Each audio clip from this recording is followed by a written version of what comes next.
Quand on a commencé dans les années 70, je parle comme les anciens, c'est loin, à désacraliser l'Église, on a commencé à supprimer les dévotions, des trucs, des machins, les anges sont passés à la trappe aussi, et les démons aussi. Ça fait presque, attendez que je vous dise, 40, 55 ans à peu près, qu'on ne disait rien, on n'écrivait rien sur les anges et les démons. Mais rien. Si c'est de la bibliographie, comme on dit, ou des livres écrits pendant cette période, les derniers datent des années 70. Il y a un livre remarquable du père cardinal Agnelou sur les anges, et ensuite un livre du père Laurentin sur Satan, mythe et réalité. Après, vous en avez Eric Peterson, un converti au luthéranisme qui parle des anges et de la louange des anges. Et après, vous n'avez plus rien pendant des années, le blackout complet. C'est-à-dire que les gens ne savent rien. Vous et les gens de votre génération ne connaissez rien sur le monde des esprits. C'est ce qu'on dit le monde des anges et le monde des démons. Alors, la question est la suivante, mais pourquoi maintenant on s'y intéresse? Tellement de monde qui s'intéresse. Et de mon côté, je me dis, et je dis quelquefois aux prêtres, mais d'où vient-il cet imaginaire démoniaque et sataniste qu'on trouve dans certains films, dans les jeux vidéo, dans les bandes dessinées? D'où vient-il? Pour une fois, ça ne vient pas de l'Église catholique, elle n'y est pour rien. Elle n'a jamais rien dit. Or, on est envahi, inondé. Je crois que les jeunes qui sont là pourront me le dire. Vous lisez les bandes dessinées pour adultes dans les grandes librairies, mais il y a un monde fantomatique, fantasmatique, des démons sortis de l'enfer, des êtres monstrueux. Mais vous dites, où ça sort tout ça? Qu'est-ce qui se passe? Pourquoi vos gamins se mettent à jouer au spiritisme, à Charlie? Mais c'est où ça vient, ces choses-là? Alors, je me disais qu'effectivement, avec vous, présents ici, je serais tenté de vous provoquer avec une première question faussement innocente. Est-ce que vraiment vous croyez à ça? Ben oui, parce que vous n'avez pas des éléments de base pour pouvoir dire, oui, ça fait partie de ma vie, de ma manière d'envisager mon existence, celle des autres. Qu'il y ait des êtres, soi-disant spirituels, bons, mauvais, mais qu'on ne voit pas, etc., etc. Pour votre culture personnelle, je vous dirais que les démons ne sont pas endormis de foi. On n'est pas obligé d'y croire. Mais ils font partie du dépôt de la foi. C'est-à-dire qu'on parle très, très souvent d'eux dans la Bible, dans l'Ancien Testament à peu près 150 quelques fois, dans le Nouveau Testament 160 quelques fois, on parle des anges et des démons. Et donc ces êtres-là, spirituels, sont dans le contenu de la foi, et si on les enlevait, on amputerait sérieusement, très sérieusement, le contenu de la Bible. Donc, il faut les prendre au sérieux, ça veut nous dire quelque chose, n'est-ce pas? Et le problème, au fond, pour notre société, pour les hommes et femmes de notre époque que nous sommes, c'est d'accepter l'hypothèse d'existence d'êtres spirituels qui n'ont pas besoin d'un support biologique pour exister. Nous, on est des êtres spirituels, mais on s'exprime par notre corps. Et pour vous dire ma pensée, là, ici, je suis obligé de me servir du système de langage. Et si, dans les choix que je fais de mes mots, je ne fais pas un bon choix, vous ne comprendrez pas bien mes pensées. Mes pensées, vous ne pouvez pas les comprendre si je ne me sers pas des mots, le système de langage, n'est-ce pas? Et à ce moment-là, je me sers de mon corps. Alors, des êtres qui n'auraient pas de corps, mais qui seraient seulement spirituels, qui n'auraient pas besoin de conscience, des êtres conscients qui ont une conscience, mais sans support biologique. Dans une pièce de théâtre d'un allemand qui s'appelle Fritz, s'appelle Triptyque, des gens parlent sur l'au-delà, sur la vie, sur la mort. Il y a un jeune homme qui dit « Comment peut-on exister, un homme, un être, quelqu'un, sans support biologique? Je me tire une balle dans la tête et il n'y a plus de conscience. » Et alors, une jeune fille, avec le réalisme des femmes, très terre-à-terre, très concret, lui dit qu'il n'y ait pas de conscience, d'intelligence sans support biologique. Qu'en savez-vous? Qu'en savez-vous? Et après, elle ajoute l'argument de massue, d'autorité. Aristote et Platon, ils y croyaient eux. Alors, quand on vous dit qu'Aristote et Platon acceptent l'existence d'êtres spirituels, Bon, ça oppose quelqu'un, hein? On n'a pas le droit de prendre ça à la légère, mais c'est vrai. Donc, pour vous dire que ça a été une grande préoccupation de l'humanité depuis toujours. Et de toute l'histoire de religion, toutes les religions, même les plus archaïques, comme le chamanisme, le fétichisme, l'animisme, etc., le polythéisme, en passant pour la religion égyptienne, gréco-romaine, ne parlons pas de l'hindouisme qui a 7000 ans d'existence, ou le shintoïsme japonais, toutes ces religions affirment qu'il y a ces êtres spirituels, bons ou mauvais. Un argument de poids, hein? Si vous le refusez, je crois que je vous dirais, je ne les prends pas au sérieux quand même. Hein. L'humanité, pendant des années, des siècles, a élaboré une pensée, une réflexion sur ce type d'entités, et elle conclut qu'ils existent.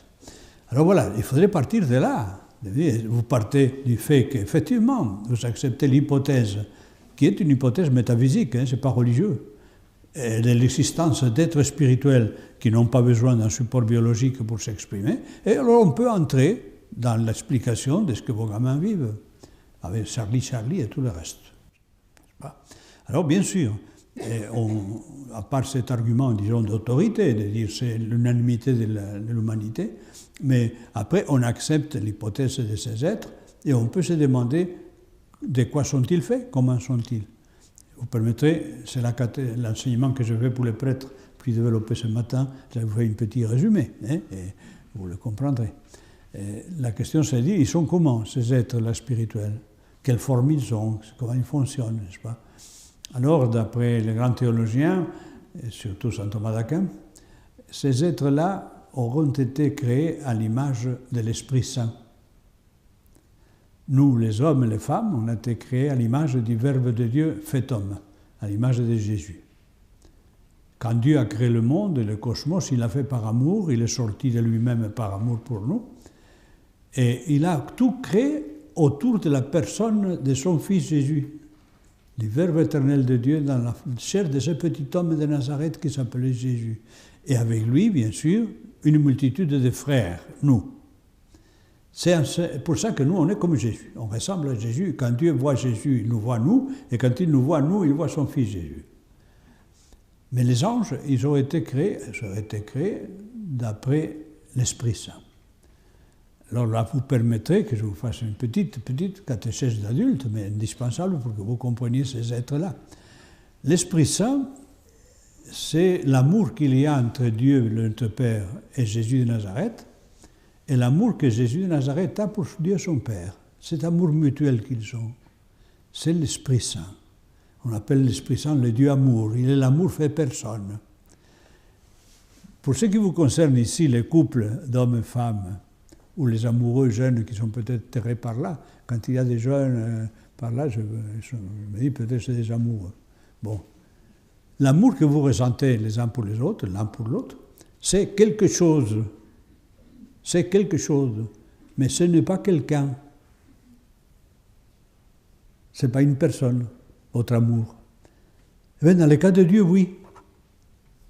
C'est la troisième personne en Dieu. Il y a Dieu, notre Père, son Fils Jésus, ils s'aiment tous les deux. Cet amour qu'ils ont entre eux, c'est l'Esprit Saint et c'est quelqu'un. C'est impossible à comprendre pour la raison humaine. Mais c'est pour vous dire que le monde des esprits ressemble à cette dynamique d'amour de Dieu. Ce sont des dynamiques, ce sont des énergies. D'ailleurs, on parle beaucoup maintenant de ça, des énergies. Et les croyants chrétiens grecs, quand ils parlent de l'Esprit Saint, en grec, ils l'appellent energeia, ce qui signifie énergie, ou dynamos, ce qui signifie dynamique. Comment concevoir une dynamique qui est quelqu'un? Alors l'exemple que j'utilise, même pour les prêtres, imaginez que vous descendez le matin dans votre cuisine pour prendre le petit-déj et vous trouvez le fiston de la maison qui a 9 ans et demi, qui est en train de parler avec le grille-pain. Alors vous allez lui dire, quelle est cette nouvelle invention que tu fais? Tu causes maintenant au grille-pain? Et lui, comme ils font les gosses à cet âge, un sérieux, tu comprends rien, mes affaires. Écoutez, j'ai inventé ça, mais que vous ayez une idée. Le petit vous dit, je suis devenu copain avec le courant électrique. Et je lui demande d'allumer le grille-pain sans toucher au bouton, et il le fait. Il a fait du courant électrique, qui est une énergie, une personne avec laquelle il a une relation. C'est exactement le même langage des spirites. Ces spirites qui poussent vos jeunes à faire des jeux. C'est-à-dire, tu peux rencontrer dans ces expériences une énergie, une dynamique, un esprit, avec lequel tu peux créer une relation et tu peux obtenir des choses. Voilà, vous avez saisi, hein? Ça semble difficile, mais c'est un peu ça. Donc les anges, les êtres spirituels sont faits à l'image de Dieu, donc à l'image de l'Esprit Saint, sont des dynamiques. J'abrège parce qu'il faut aller vite. Ce qui s'est passé, c'est que de ces êtres spirituels, il y en a qui ont choisi le mal. C'est la grande question. Pourquoi il y a de ces êtres spirituels que nous appelons les anges et que nous considérons bons, pleins de douceur, qui veillent sur nous, mais il y a une partie qui nous déteste et cherche notre perte. Jésus a passé sa vie à combattre contre ça. Et il a donné à leur prince un grand titre, parce que c'est lui qui l'a qualifié de prince de ce monde, en parlant de Satan, et en disant aussi qu'il était un assassin depuis l'origine. Depuis que Dieu l'avait créé, il avait déjà rompu avec Dieu pour chercher la perte des êtres humains. Alors, il y a donc cette chute. Je vous donne rapidement l'explication donnée par les théologiens. Il y a une première théorie qui dit que les anges, les êtres spirituels, qui étaient tous bons au départ, quand Dieu les a créés, ils ne voyaient pas Dieu face à face.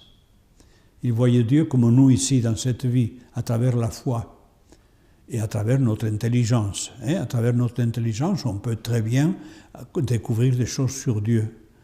Et avec la foi, encore plus. Mais dans le cas des anges, étant donné que leur intelligence est infiniment plus grande que la nôtre, leur connaissance de Dieu est infiniment plus grande que la nôtre. Or, ils ne voyaient pas Dieu face à face.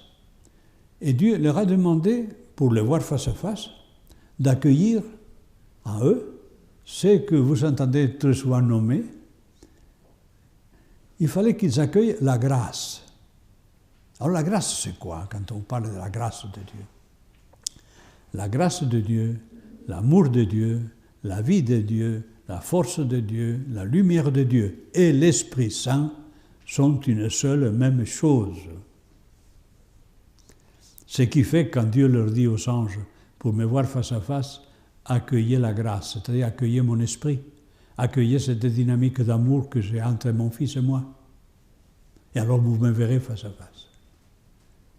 Or, la réponse d'un certain nombre d'entre eux, ça a été, on n'en a pas besoin. On peut exister par nous-mêmes.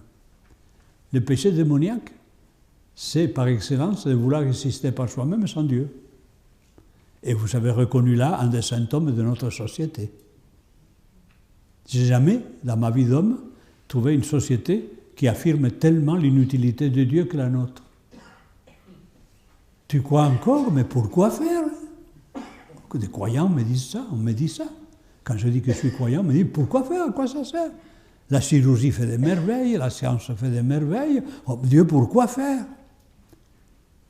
Et dans mon temps, on parle comme les anciens d'avant la guerre, dans mon temps, les gens faisaient le même péché que maintenant. On touchait les filles derrière un arbuste, on trompait son mari ou sa femme, on volait, on faisait des affaires. Ouais. Mais vis-à-vis de Dieu, l'attitude était différente. Il y avait une sorte de crainte de Dieu quand même. Maintenant, plus du tout. Mais plus du tout. Dieu n'est rien. C'est tout à fait démoniaque. Satan n'a pas insulté Dieu, il n'a pas voulu prendre la place de Dieu. Saint Thomas d'Aquin, en parlant de ça, que le démon n'a pas voulu prendre la place de Dieu, il dit, comme raison, il est trop intelligent pour penser une chose pareille. Non, il a voulu tout simplement le mettre de côté. Toi, ton royaume, et moi le mien. Et ça fait provoquer la rupture. Or, il s'est trouvé, avec ceux qui l'ont suivi, coupé donc du monde de Dieu. Entre eux, ce n'est pas un monde d'amour, puisqu'ils ont refusé l'Esprit Saint qui est l'amour par excellence. Vous voyez? Donc, il n'y a pas d'amour non plus. Ils sont devenus des êtres éternellement instables, éternellement insatisfaits, éternellement à la recherche d'une identité. Ils n'en ont pas. Ils ne savaient pas pourquoi ils existent. Ils n'ont plus de sens. Et dans leur solitude, parce qu'ils sont dans une solitude atroce, ils découvrent dans le cosmos des créatures rationnelles comme eux, chouettes, mais qui sont enchaînées encore. Donc, concluons, des créatures intelligentes et rationnelles, mais des sortes de rats intelligents pour eux. Pour les démons, nous ne sommes que ça, des rats intelligents. Alors, ils nous assiègent, ils cherchent par tous les moyens à entrer en communication avec nous, par tous les moyens. Par le temps, avec les prêtres, je le ferai demain, tous les processus de la tentation, par l'imaginaire, par la mémoire, etc. Mais ils ne peuvent pas vous obliger à faire le moindre petit péché. Ils ne peuvent pas le faire. Ne me dites pas, j'ai tué ma femme parce que le démon m'a obligé, j'étais pas moi-même. C'est pas vrai, il ne peut pas le faire, ça. Deuxième chose importante à savoir, il ne connaît pas vos pensées. Il ne lit pas dans les pensées. Il lit dans votre visage, il lit dans votre morphologie, il lit dans votre métabolisme. Si vous avez du cholestérol, il le voit. Si vous regardez une image érotique et il a une montée de testostérone, il la voit. Et tout de suite, il dit, là, maintenant, par l'imagination, je vais lui envoyer tout l'Internet cochon que je connais. Ça, c'est lui. Mais après, ensuite, pour passer à l'acte, c'est vous. Donc, ne me venez pas avec des excuses. Il n'a que le pouvoir que vous lui donnez. Mais il n'en a pas. Bon, alors je reviens à mes démons tombés, déchus, etc. Il cherche donc à entrer en relation avec nous. Malheureux, si vous l'acceptez, si vous entrez en relation avec lui, la relation qui s'établit est immédiatement sadomaso, dominant-dominé, étant lui le dominant. Ne faites pas d'illusions. Il n'a pas d'amis, il n'a que des esclaves. Qu'on les sollicite par la magie, par l'ésotérisme, etc., on le paiera plus tôt ou plus tard. J'ai eu des voyantes à la périphérie de la folie qui m'ont dit, si vous ne m'aidez pas, je me flingue. Parce qu'à force de provoquer la transe, elle ne pouvait plus la contrôler. Elle faisait la transe à n'importe où, n'importe quel endroit, ce qui socialement pose problème. L'une ou l'autre d'entre vous, connu et respecté dans son quartier, et qui pratique le spiritisme et la transe, et qui après ne contrôle plus la transe. Et quand elle va au prisonique pour s'acheter son petit pois, et qu'elle prend la boîte de petits pois, et qu'elle a la transe à ce moment-là. Essayez d'imaginer ce que ça donne si la dame du troisième, sa voisine, passe et la voit avec sa boîte de conserve à la main parce qu'elle fait sa transe. Ça craint. Je plaisante, hein, mais qu'est-ce qu'elle souffre, n'est-ce pas? Voilà, donc, ils n'ont pas d'amis, ils n'ont que des esclaves. Alors, ce qui donne qu'ils ne peuvent avoir accès à nous que par le biais d'un médium. Il leur faut toujours un médium. S'ils pouvaient nous agresser directement, sans un médium, ça fait longtemps qu'ils nous auraient détruits. Ça fait longtemps qu'il n'y aurait plus d'espèces humaines. Mais ils ne peuvent pas. Donc je suis ici presque pour vous dire, ne lui donnez pas des pouvoirs qu'il n'a pas. Les démons existent, ils cherchent à nous nuire par tous les moyens, mais c'est dans la mesure où vous les laissez faire. Alors bien sûr, quand il s'agit des pratiques spirites, vos gamins, si on craint pour eux, c'est justement parce que dans la pratique du spiritisme, il y a une sollicitation du démon. Et je vous donne maintenant le chapitre de théologie de l'Église catholique concernant effectivement la relation avec les morts. Les Charlie de ces jeux, comme vous avez bien compris, s'adressent à l'esprit, aux esprits de ces pauvres gars assassinés. Donc les jeunes, quand ils invoquent Charlie, invoquent les esprits de ces pauvres gars assassinés. Mais dans l'enseignement de notre Église, les âmes des morts ne peuvent pas revenir. C'est pour ça que l'Église condamne le spiritisme. Elle dit, n'appelez pas les esprits parce que les morts, parce qu'ils ne peuvent pas venir. Par contre, c'est les démons qui viennent. Avec des mimétismes étonnants. Vous ne pouvez pas imaginer. Vous pouvez par exemple aller à la salle Allan Kardec, qui est la salle Spirit à Lyon, pour une séance. Vous demandez à contacter l'esprit de votre grand-mère défunte, et vous allez assister à la séance du soir où il y a beaucoup de monde. Et à un moment donné, le médium, ils en ont 3 ou ils en avaient 3, donc un petit vieux qui entrait en transe tout de suite. Dès que la séance démarrait, il rentrait dans sa transe. Vous savez, la transe, c'est une sorte d'état second dans lequel il y a une autre sorte d'auto-hypnose, la catatonie. Hein? Donc il rentre dans cet état second et c'est toujours caractérisé par un dédoublement de la personnalité. C'est-à-dire la personne qui fait ce type de crise et de transe se croit habitée par quelqu'un. Vous trouvez la transe dans le Vodou. Dans le Vodou, la médium est toujours chevauchée par l'esprit de Baron Samedi, qui est un démon. Et la personne le voit habiter à elle, elle parle à son nom. Vous savez aussi dans le chamanisme. Hein? Dans le chamanisme, le chaman est habité par le totem du clam, qui est un esprit qui va dans la transe lui montrer les lieux où il y a la chasse, la pêche, tout ça, pour qu'il puisse y aller. Vous voyez? Alors, dans le cas qui nous concerne, avec les spirites, pareil, l'homme fait une transe, et c'est lui qui sert d'intermédiaire. Comme il avait demandé, il avait dit qu'il voulait savoir, le garçon en question, où en était sa grand-mère, il avait beaucoup de mal à faire son deuil. À un moment donné, le médium lui dit, l'esprit de Madame Intel est là, parlez-lui. Il a parlé à sa grand-mère. Et c'est là qu'il m'a dit, il m'a répondu, mais il avait la voix de ma grand-mère. J'ai eu la pétoche de ma vie. En plus, elle m'a appelé mon petit nom d'enfant, Biquet. Personne n'avait rien dit que j'étais Biquet. Elle m'a appelé mon Biquet, et elle avait la voix de ma grand-mère. Il m'a dit, j'ai eu la pétoche de ma vie. Un garçon qui était loin d'être le type, avoir le profil de l'hystérique, hein, du nerveux.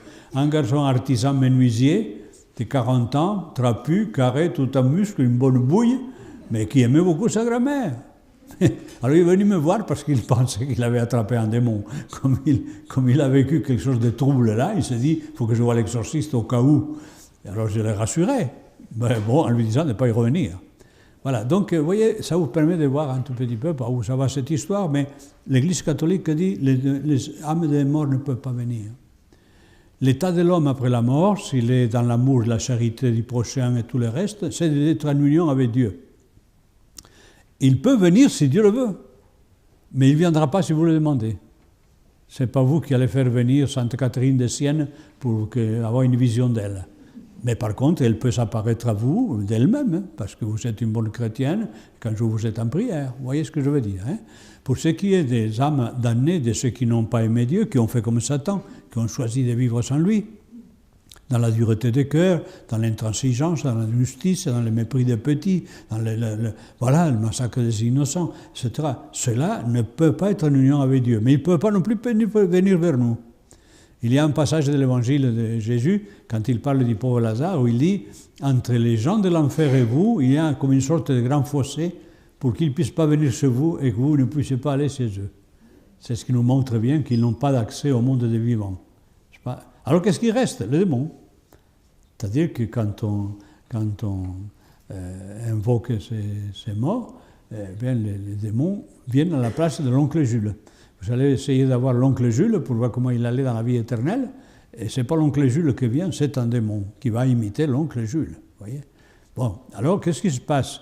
Dans certains cas, les personnes qui ont ce type de communication, dans le cas des menuisiers, il a filé parce qu'il a eu peur. Mais chez les gamins, ils n'entendront pas de voix, ils n'entendront pas ces choses-là. Mais comme me disait un petit groupe d'entre eux, en rigolant, on lui demande des significations d'allemand, il nous les donne. Il rigolait. Et je leur ai dit, mais vous ne leur avez pas pensé que ça pouvait être le démon? Ben bien sûr, oui, on lui a demandé. Ah bon? Vous lui avez demandé? Qu'est-ce qu'il a dit? Oui, qu'il était le démon. Ben, je ne rigole pas, moi. Parce que le problème avec vos gamins, là, dans ces cas-là, de pratique spirite, ou bien ils vont rigoler, parce que ça se fait en groupe, ou bien ils vont rigoler, et là, ils ne craignent rien. C'est des gamins qui ont vu un truc bizarre là, sont marrés, et ils ne parleront plus. Vous en avez ceux qui ont la pétoche. J'ai eu j'allais dire un couple, c'était des gamins de terminale de première, mais bon, jeunes tous les deux, garçons et filles. Le gars m'a dit, j'ai eu la pétoche, alors tout de suite, j'ai dit à ma copine, on se barre d'ici. Celui-là ne viendra pas non plus. Le danger, c'est le petit qui va dire « mais ça marche ». Ça marche. Et qui va commencer à le faire tout seul, dans sa chambre. Et qui va se ronger le bulbe, parce qu'il y a une forme d'addiction. Il va passer des heures à invoquer Charlie Charlie, comme d'autres passent des heures à faire des jeux de patience, des trucs comme ça, des heures. Mais tu ne vois pas le temps passer, viens dîner, c'est l'heure et tu es encore là avec ton jeu de je ne sais pas quoi. Eh bien, ils font pareil avec Charlie Charlie. Et ça, après, vous voyez qu'ils changent de comportement, ça peut aller très loin, y compris jusqu'à des problèmes de type psychopathologique. C'est là que je vois le problème. Sinon, pour les enseignants parmi vous, quand vous entendez parler les gamins qui vous disent qu'ils pratiquent ça, je vous conseille d'essayer de repérer celui qui a eu l'idée. Il y a toujours un qui ramène l'idée. Ah, si vous voulez, à la récré, à tel moment, on va faire le truc que je vous montrer. C'est celui-là qu'il faut arriver à repérer. Demandez gentiment aux autres qui a eu l'idée, qui a pensé à ça. Ah, c'est un tel qui nous a dit que c'est celui-là qu'il faut prendre à part. Voyons un petit peu ce qu'il vit, ce petit. Parce que probablement il a été initié ailleurs et il a pratiqué ça énormément ailleurs. C'est ce que je pourrais vous dire par là. Hein. Sinon, je ne pense pas qu'il faut dramatiser. Ne dramatisons pas, mais il faut éviter par tous les moyens qu'il s'en fasse une sorte d'accoutumance. Et vous voyez, justement, pour ce que je vous disais, notre époque est tellement rationalisée que tout mesurer et contrôler à l'aune de la raison, et Dieu sait que j'y tiens, je fais un appel constant à la raison, devient très ennuyeux. On a besoin d'un petit peu d'imaginaire, on a besoin d'un petit peu de poésie, de fantaisie, des choses qui ne sont pas réelles. On a besoin de plonger de temps en temps dans l'irrationnel, mais oui, de faire des trucs qui... c'est ce que je vous dis, là, plonger dans l'irrationnel, dans des choses qui, non, c'est pas raisonnable, mais ça fait du bien. Et c'est un peu ce qui arrive avec vos gosses. Pourquoi l'engouement sur Harry Potter, qui parle tout le temps de magie? Enfin, nous, on avait Blanche-Neige, les 7 nains, et on avait aussi les trucs comme ça, Barbe Bleue, des trucs comme ça. Mais c'est que les gamins, en plus, si rationnels, parce qu'on les a éduqués, vous les avez éduqués comme ça, et l'école les éduque comme ça, à tout contrôler par la raison, voilà qu'ils plongent sur Harry Potter, qui est plein de magie, c'est incroyable. Voyez. Donc c'est là qu'il faut chercher un équilibre pour vos gamins. C'est là qu'il faut chercher un équilibre, qu'il ait leur part de non-rationalité. C'est propre des enfants et des jeunes, ça, qui puissent vivre des choses qui ne sont pas raisonnables. Mais quand un journaliste à la radio m'a interviewé hier ou avant-hier, et je lui ai dit à peu près la même chose, et je lui ai dit, qu'est-ce qu'il y a de plus irrationnel que l'amour quand on tombe amoureux? Mais c'est absolument irrationnel, on plonge là-dedans, on n'écoute personne, on ne raisonne plus. Je lui ai dit, toi-même, je dis par téléphone, tu es amoureux tous les 3 mois et chaque fois tu crois que c'est définitif. C'est ça, c'est raisonnable, c'est raisonné ça. Il rigolait, il m'a dit, ça, je retiendrai ça. Ben oui, retiens-le. Parce que de l'irrationnel, on en a besoin, que ce soit dans l'amour ou en quoi que ce soit. Donc pour ce qui est de ces pratiques, bien sûr, contrôler ça. Si le gosse vous en parle, c'est déjà une très bonne chose. Quand il s'en parle, on peut alors discuter avec lui, de lui dire « joue pas avec ça, c'est pas pour toi, c'est que tu as cherché ce type de choses ». Mais ça me fait un drame, n'est-ce pas? Voilà, donc je reviens à ce que je vous avais dit sur cette problématique de ces êtres spirituels qui ne nous veulent pas du bien, et c'est à vous les adultes que vous êtes. Hein. Et ils ne peuvent vous toucher que par la mémoire et l'imaginaire. Un principe de base fondamental, la vraie pensée humaine, c'est la pensée consciente. Je pense vraiment que je suis conscient de ce que je pense. Toute soi-disant pensée non consciente qui arrive sans que je l'ai voulu, c'est un fantasme. Et pour moi, à mon avis, c'est une agression. Ces soi-disant pensées qui vous arrivent et qui vous font réagir en vous disant vous-même qu'est-ce qui me prend, d'où est-ce que je sors ça? J'étais en train de faire ma vaisselle, ou j'étais en train de préparer mon pot-au-feu, et voilà qu'il y a une pensée qui m'arrive, foudroyante, de haine, de rancœur, de violence contre quelqu'un. Comme ça. Ça, c'est une agression. Et ce n'est pas une pensée. C'est un fantasme qui prend la forme de la pensée. La mémoire, comme l'imagination, ce sont 2 facultés de l'esprit ouvertes. Autant personne ne peut entrer dans l'intelligence et dans la volonté de l'homme, même Dieu respecte ça, il pourrait le faire, mais il le respecte. Il n'oblige personne à croire. Et il demande tout le temps dans la Bible, donne-moi ton cœur, donne-moi ton cœur, donne-moi ton cœur. Tu me le donnes, mais si tu ne me le donnes pas, j'attends. Donc il lui-même ne force pas. L'amour implique liberté, et la liberté implique risque de transgression. Donc mon enfant, tu me dois tout, je t'ai construit, je t'ai créé, tu me dois tout, mais tu m'aimeras si tu veux. Et si tu ne veux pas m'aimer, j'attendrai, on verra. Vous voyez? Donc, dans ce domaine-là, extrêmement important, l'amour du bon Dieu est un peu le critère de ce que nous devons faire dans nos relations avec les enfants et autre chose. Je ne sais pas si je me disperse un petit peu. C'est-à-dire lui faire comprendre à votre enfant que quand il s'agit de la relation avec Dieu ou avec autre chose, il faut qu'il soit libre de lui-même, de ses actes, de manière à ensuite choisir bien s'il fait le bien ou fait le mal. Et dans cette croisée où on choisit le bien et le mal, c'est là que le démon intervient, par ces deux facultés. Je reviens, ça y est, j'ai trouvé le fil de mon idée, je m'étais dispersé un petit peu. Vous avez remarqué que les papis de 80 ans parlent sans papier. C'est très bien, mais des fois, ça me joue de mauvais tours. J'étais donc dans les facultés, l'intelligence, la mémoire et l'imaginaire. Donc c'est... Autant l'intelligence et la volonté sont solides et impénétrables, la mémoire et l'imagination, c'est des boîtes idiotes. La mémoire a un fonctionnement absolument hystérique, elle nous fait oublier ce que l'on voudrait garder, elle nous ramène un souvenir qu'on voudrait bien oublier. Eh bien oui, on dirait qu'elle fait exprès. Tel ou tel souvenir pénible, ah, comme je voudrais l'oublier, eh bien il est là. J'ai vécu la guerre, enfin, je suis né pendant la guerre d'Espagne, sur un enfant d'après-guerre. Vous le trouverez dans mon petit livre, je raconte un peu ça. Et j'ai subi beaucoup d'humiliation, beaucoup. J'ai beaucoup eu à souffrir. Ma mémoire m'a pourri l'existence pendant longtemps, Et quand on laisse la mémoire nous ramener ce qu'elle veut, eh bien, on se gratte le bobo, et on se gratte le bobo, et on se gratte le bobo.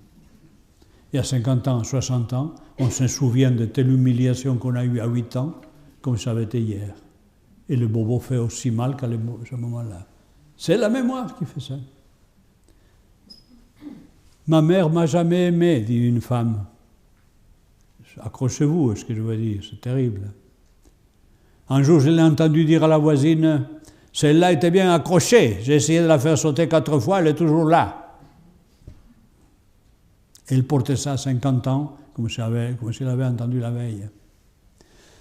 Et alors, pour maîtriser la mémoire, et que les démons ne s'en servent pas, parce qu'ils peuvent faire sortir les paroles de sa mère tous les jours. C'est ce qui explique ces haines recuites qu'il y a dans certaines familles, certaines personnes. On ramène de nouveau des choses terribles. C'est démoniaque, ça, parce que c'est lui qui joue derrière. Eh bien, dans ces cas-là, quand on se trouve dans cette situation de cette sorte d'agression, il faut maîtriser la mémoire par la raison. La première manière de la maîtriser, c'est de dire, comme je disais aux personnes, mais ces faits-là, ce que votre mère a dit, elle l'a dit, c'est vrai. Mais maintenant, ça n'a plus de réalité en soi. C'est une image que vous gardez. On ne peut pas le changer. On ne peut pas revenir en arrière. C'est que l'image. Et c'est de l'image que vous nourrissez cette souffrance. Une image qui est vide parce qu'il n'y a rien derrière. Ça s'est passé il y a 40 ans. Et après, ensuite, comme je vous dis, vous ne pouvez pas changer. Ce qui a été dit. Par amener. À quoi bon? Pourquoi vous pourrir la vie? C'est la première réaction. De me dire, mais vous avez raison, c'est vrai. Alors, comment faire pour me débarrasser? Et alors je leur dis, bien, il y a maintenant une sorte de surveillance. C'est-à-dire quand ça vous arrivera à la pensée de la parole de votre mère, immédiatement, il faut réagir en vous disant, qui commande en moi? Oust, je penserai à ça quand je voudrais. Parce que la mémoire est très subtile, comme elle m'est utile ici en vous parlant. Mais elle est aussi très utile si l'un ou l'autre vous décidez d'écrire votre biographie, pour mémoire. Ah ben oui, alors c'est légitime. Ou allez, vous allez préparer un examen. Mon fonds de commerce de théologien, tout ça, je l'ai dans ma mémoire. Et c'est très utile. Mais il ne faut pas qu'elle fasse n'importe quoi. C'est moi qui commande. Et alors, pour aider à ça, j'ai donné aux gens un petit exorcisme qui permet de bloquer ces processus. Je dis, quand vous aurez la pensée c'est votre mère. Celle-là était bien accrochée, gna gna gna gna. Vous répondez que tout esprit loue le Seigneur. Que tout esprit loue le Seigneur. C'est un exorcisme extraordinaire, ça a un effet incroyable. Ça arrête, stop tout le processus. Vous voyez? Donc pour ce qui est de la mémoire, qui est donc une boîte idiote, et il faut la maîtriser. Sinon l'ennemi par là peut vous faire beaucoup de mal. Toutes ces rancunes que vous avez, ces problèmes familiaux que vous traînez, sont liés à cette mémoire. Et dites-vous à vous-même, tel ou tel problème vécu qui nourrit ma haine, s'il n'a pas de solution, parce que c'est déjà du passé, à quoi bon le cultiver? Il faut que j'ai le courage de dire, oust, ça n'a plus de réalité en soi. Alors ensuite, il y a l'imagination. L'imagination est à l'origine de la création artistique. C'est aussi d'une richesse fantastique. Mais quand elle se déchaîne, on a ce que l'on appelle de beaux voyages imaginaires. Ah, j'aurais tant aimé faire ci, faire ça. Ah, ça donne des gens qui rêvent beaucoup, mais qui font rien, et qui n'arrivent jamais à réaliser leur vie. Voyez? Et là, par là, l'ennemi aussi peut intervenir. Aussi, celle qui intervient dans l'imagination mauvaise. Quand un gars ou une femme se met à imaginer par des petits indices que l'autre lui a été infidèle. Et là, alors l'imaginaire peut faire des trucs atroces. Vous voyez? C'est donc par là qu'il peut vous attaquer. Mémoire ou imaginaire. Accrochez-vous à ce petit exorcisme si vous avez la volonté de mettre de l'ordre. Tant que vous ne le ferez pas, que vous disiez que ça commence à bien faire. Qui commande en moi? Est-ce que c'est moi qui décide? Je décide. Vous savez, les artistes fonctionnent à l'imaginaire. Picasso, les autres font un schéma, un truc, c'est l'imagination ça. Mais immédiatement après, les bons artistes le contrôlent par la raison. Est-ce que l'équilibre de masse est bon, l'équilibre des couleurs, l'harmonie, etc. Et s'ils le font, ça donne un chef-d'œuvre. Si la raison n'est pas intervenue, ça donne une croûte.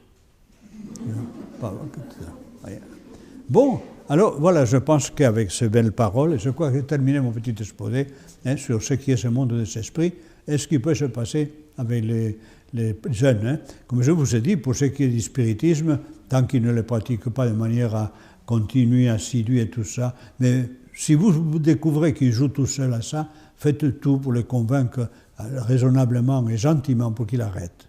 Ce n'est pas parce qu'il peut, comme je vous dis, et se trouver pris à une sorte d'addiction. Et le pire, c'est que là, les effets peuvent être réels. Moi, je pense que s'il joue beaucoup en appelant Charlie, ben, il y aura un de ces esprits, de ces dynamiques perverses qui vont venir auprès de lui, lui donner le résultat, le conduire, Dieu sait à quoi. Vous savez, j'ai entendu tellement de choses, là. Des gens qui écoutaient une voix intérieure, imaginaire, qui ont bousillé leur vie professionnelle parce qu'ils écoutaient les paroles imaginaires qui leur venaient à l'esprit. Mais bousillés complètement, ils avaient une bonne situation, en prenant des décisions catastrophiques qui les avaient été inspirées, disait-il. C'est terrible, ça. Ou alors, je ne sais pas, une dame qui venait me voir de Marseille, elle était très, vous permettrez que j'ai des faiblesses, elle était très racée, très classe, quoi. Ah, une femme un peu genre Charlotte Rampling. J'ai bon goût, hein? Ben oui, pas parce que j'ai 80 ans que... Ah. Et alors, cette dame-là, qui était très cultivée, avait accueilli dans son imagination un esprit, un ami, comme la petite du film de l'exorciste qui parlait avec le commandant ou le capitaine, un ami invisible qu'elle avait. Alors cette belle dame-là avait donc un esprit qui, par l'imagination, lui envoyait des phrases poétiques, des pensées extraordinaires d'une classe, à tel point qu'elle se repliait sur elle-même pour ne vivre que de cette écoute. Commençait à changer de caractère, elle s'isolait, elle aimait se promener dans la campagne avec son esprit, cette sorte de choses qui lui parlaient, qui lui envoyaient des moindres fleurs, lui suggéraient des tirades dignes de n'importe quelle Verlaine. Et jusqu'au jour où elle me dit, je me promenais au bord du canal, et le discours en sucre s'est arrêté, et d'une manière, mais alors brutale, comme si je l'entendais physiquement. « Jette-toi à l'eau !» Elle m'a dit, j'étais probablement pas mûr à point, mais je pense qu'un peu plus tard, j'aurais jeté. Tellement j'étais prise par cette sorte de séduction. Voilà, vous voyez, c'est des choses mystérieuses, bizarres, il me semble, que vous n'avez pas expérimenté, moi personnellement non plus, mais auxquelles j'accorde crédit, oui, parce que je pense qu'il peut arriver jusqu'à là. Il y a eu à Pau 2 suicides d'adolescents. C'est un gars qui fait partie de la Mivilude, donc la Commission nationale de lutte contre les sectes, qui nous en a parlé. Et tous les 2 gamins sont jetés d'en haut de la promenade des Pyrénées. Ceux qui connaissent Pau savent qu'il y a une sorte de falaise à la promenade des Pyrénées, en face de là. Et en bas, il y a comment on appelle ça, les bâtiments de la régionale, de la région, comment on appelle ça, voilà, le conseil régional. Mais ça fait une énorme falaise.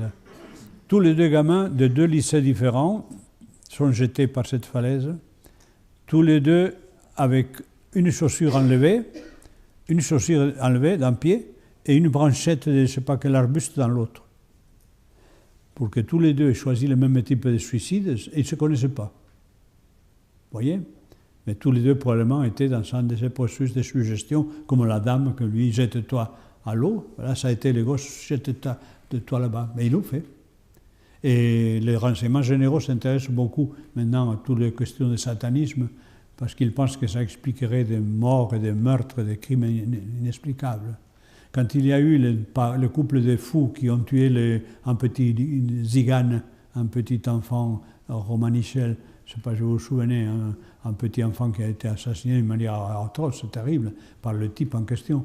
Les gendarmes nous ont contactés pour voir si dans les discours, le langage de ce type-là, il y avait des mots-clés satanistes. Parce qu'ils sont tellement c'était atroce ce qu'ils avaient fait. Voilà, vous voyez donc que c'est un monde ténébreux, un monde d'assassins, ces esprits-là, c'est des perverses. Et comme je vous ai dit, la grande question, surtout pour des gens comme vous qui très souvent ne sont pas très au courant des choses de la religion, eh bien, le fait de dire pourquoi Dieu le permet, c'est toujours ce que je vous ai dit. C'est cette liberté qu'il nous a donnée aux créatures rationnelles pour qu'on l'aime librement, y compris ces esprits. Alors bien sûr, eux, ils sont irrécupérables. Parce que vous savez, étant donné qu'ils sont des êtres spirituels, quand ils prennent une décision, ils ne peuvent pas changer. Un démon peut analyser la composition de ce verre-là dans ces plus compliquées combinaisons de cristaux, de silice, de tout. À 1/1000e de seconde, il sait de quoi il le fait. Et immédiatement après, il fait un jugement dessus. Bon, mauvais ou indifférent. Une fois qu'il l'a fait, il ne peut pas changer d'avis. Parce qu'il a épuisé les possibilités de l'objet, et l'objet est ce qu'il est. Donc, une fois qu'il a dit qu'il est bon, il ne peut pas dire qu'il est mauvais. Alors, quand il s'agit d'eux-mêmes, dans leur relation à Dieu, ils sont décidés d'exister sans Dieu, et ils ont investi toute leur personnalité, ce qui fait qu'ils ne peuvent plus revenir en arrière. Si Dieu leur ouvrait les portes, ils ne voudraient pas. Voilà, que vous sachiez à qui vous avez affaire. Quand j'ai dénoncé au départ qu'on avait fait ignorer aux gens où était l'ennemi pendant des années. C'est gravissime, ça. Il faudra rendre compte à Dieu un jour. Parce que pendant des années, on n'a pas montré l'ennemi. Quand on le montre, il est déjà d'une certaine manière à moitié vaincu. Et une fois qu'il a été donc montré, il faut que vous ayez la conviction que vous êtes plus fort que lui et qu'il ne peut rien vous faire sans que vous ayez introduit là votre affirmation, votre consentement. Sinon, voilà, ne le faites pas, n'ayez pas peur, quoi. Hein, n'ayez pas peur, tout simplement. Il ne peut rien vous faire si vous ne donnez pas votre consentement. Voilà, je pense que je vais arrêter là.